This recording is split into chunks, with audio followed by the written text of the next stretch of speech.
la Turquie est devenue une base importante du Hamas. Ça, c'est quelque chose qui est très clair. Et d'ailleurs, ce n'est pas que par affinité politique entre le gouvernement turc actuel et le Hamas. Ça fait aussi partie de l'accord, et on a célébré les 10 ans de cet accord, de l'accord dit Shalit.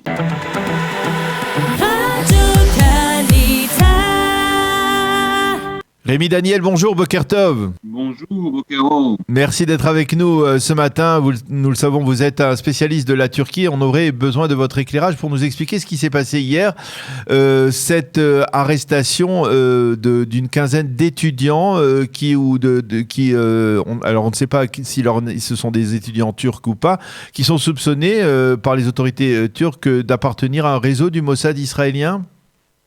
Alors, en fait, très honnêtement, hier, il ne s'est rien passé de particulier, puisqu'il s'agit en effet d'informations qui sont apparues dans la presse turque, et notamment dans des journaux proches du gouvernement, qui font l'annonce que le 7 octobre dernier, donc il y a maintenant 2 semaines, les services de sécurité turcs ont organisé une grande opération dans 4 provinces différentes de la Turquie, et que ces services de sécurité ont arrêté 15 personnes en tout. Ces personnes sont maintenant d'ailleurs en détention. Et en effet, ces 15 personnes sont accusées d'avoir fait partie d'un réseau du Mossad. Alors, on sait sur ces personnes qu'elles sont d'origine arabe, on n'en sait pas plus. On sait qu'elles sont rentrées en Turquie, certaines depuis plus de 5 ans. Une des personnalités de ce réseau supposé serait rentrée en Turquie en 2015. Et ce serait un réseau qui serait constitué en fait de cellules, 5 cellules de 3 membres par cellule, dont l'objectif et dont le travail était de transmettre des informations au Mossad. Alors, transmettre des informations, en particulier sur le Hamas et l'activité du Hamas en Turquie. On sait que le Hamas aujourd'hui siège, on va dire, une partie des responsables du Hamas vivent en Turquie, ou en tout cas la Turquie est aujourd'hui, on va dire, un des principaux alliés du Hamas dans la région. Est-ce que ça vous semble probable, c'est possible que ce soit une activité du Mossad d'essayer d'espionner des étudiants qui étudieraient dans des universités turques et qui pourraient être affiliés au Hamas, pardon? Alors, visiblement, et encore une fois, comme il s'agit d'informations dans les médias turcs, il y a certaines informations qui ne correspondent pas tout à fait.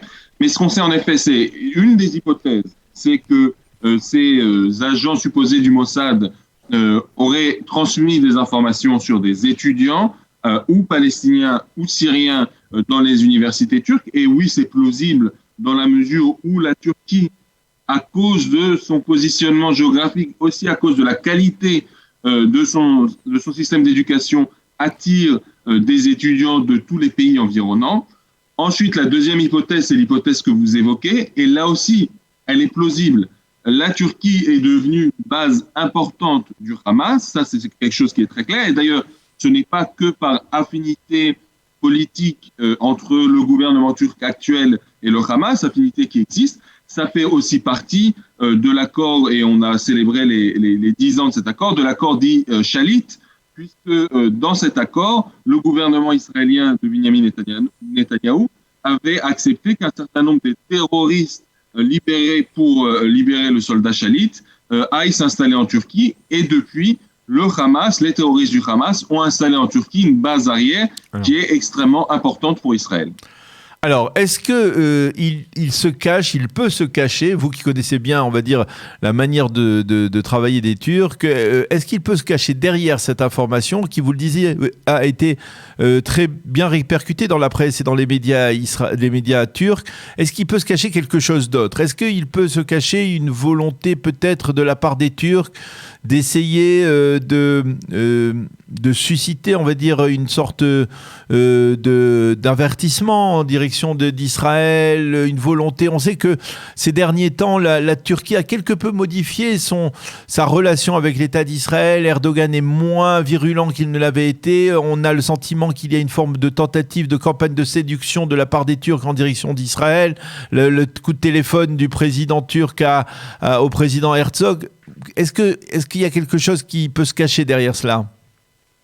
Alors, c'est vrai que la Turquie, dernièrement, essaye de se repositionner dans le Moyen-Orient en envoyant, et vous les avez mentionnés en ce qui concerne Israël, des signes à un certain nombre de ses voisins. Dans ce cas précis, le signe qui est envoyé à Israël est un signe qui n'est pas extrêmement positif. Imaginons que tout ce que disent les médias turcs est vrai, c'est-à-dire imaginons que le Mossad avait en effet créé un réseau d'espionnage en Turquie. Il aurait été possible pour les services de sécurité turcs d'informer Israël de manière plus discrète, de prendre contact avec le gouvernement israélien, de trouver une solution qui soit moins médiatisée. Or là, le gouvernement turc a choisi d'utiliser les médias, de mettre cette affaire sur le devant de la scène. C'est plutôt un signe assez négatif vis-à-vis d'Israël, un manque de coopération, et c'est le signe aussi que le gouvernement turc n'est pas prêt, pour l'instant, à faire de petits gestes vis-à-vis du gouvernement israélien. Lorsque l'on parle de ce petit rapprochement, tout petit, limité, de la Turquie vers Israël, il est conditionné, en tout cas il est suscité par une volonté des Turcs de se rapprocher des États-Unis, c'est cela ? Alors c'est vrai que les États-Unis ont toujours joué un rôle important dans la relation entre la Turquie et Israël, et c'est vrai aussi que après 4 années vraiment très agréables pour Erdogan, puisque le président Trump a toujours été très sympathique vis-à-vis d'Erdogan, l'arrivée de Joe Biden a été une mauvaise nouvelle pour la Turquie, c'est indéniable. Ce rapprochement avec Israël, il est aussi lié à la situation qui est née dans le Moyen-Orient et dans l'Est méditerranéen, avec les accords d'Abraham, avec le rapprochement entre Israël, l'Égypte, la Grèce, Chypre. Et la Turquie s'est finalement retrouvée avec un axe contre elle qui l'isole et qui l'entoure presque. Et ça a commencé à inquiéter la Turquie. Et donc, la diplomatie turque essaye de voir si elle ne peut pas briser cet axe. Pour l'instant, elle n'a pas eu énormément de succès dans ses efforts. Alors, je voudrais vous poser une autre question qui n'est pas directement liée avec cette arrestation d'un réseau d'apparents espions du Mossad. On parle beaucoup ces derniers jours de l'état de santé de Tayyip Erdogan. Est-ce que Erdogan est malade ? C'est pas la première fois qu'on parle de son état de santé fragile. Apparemment, je lisais hier ou même je regardais un reportage dans lequel on voyait Tayyip Erdogan qui avait l'air très fatigué. Est-ce qu'on en sait plus ? On en parle en Turquie de l'état de santé du président ? Alors, c'est une question en effet qui est évoquée en Turquie depuis extrêmement longtemps, et il y a déjà eu les années précédentes des rumeurs vis-à-vis de la santé d'Erdogan et d'une supposée maladie. L'été dernier, il y a eu un certain nombre de vidéos, et visiblement vous en avez vu certaines, d'Erdogan qui a des difficultés à marcher ou à parler, et ça a suscité une nouvelle fois des rumeurs. Ces rumeurs ont été reprises par un journaliste basé aux États-Unis, et c'est comme ça que le sujet est réapparu. Cependant, ce n'est pas lié à un rapport médical. Le gouvernement turc n'a pas publié d'informations sur la santé du président Erdogan. On se fonde uniquement sur quelques vidéos et un résumé d'un journaliste américain qui n'a d'ailleurs pas forcément énormément d'informations non plus. Donc, on voit qu'on est là un peu dans une zone un peu grise. Visiblement, la santé du président Erdogan n'est pas parfaite, et le gouvernement turc a essayé de publier une vidéo d'Erdogan qui joue au basket pour démentir ces rumeurs sur la santé, mais la vidéo n'est pas extrêmement convaincante.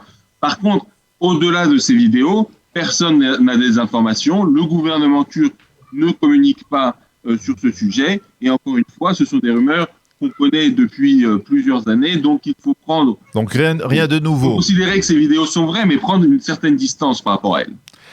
Eh bien, Rémi Daniel, merci beaucoup d'avoir été avec nous, d'avoir accepté de nous répondre à nos questions à propos de ce démantèlement d'un réseau d'agents qui auraient espionné pour le compte du Mossad en Turquie. Merci d'avoir été avec nous. Bonne journée et Shabbat Shalom.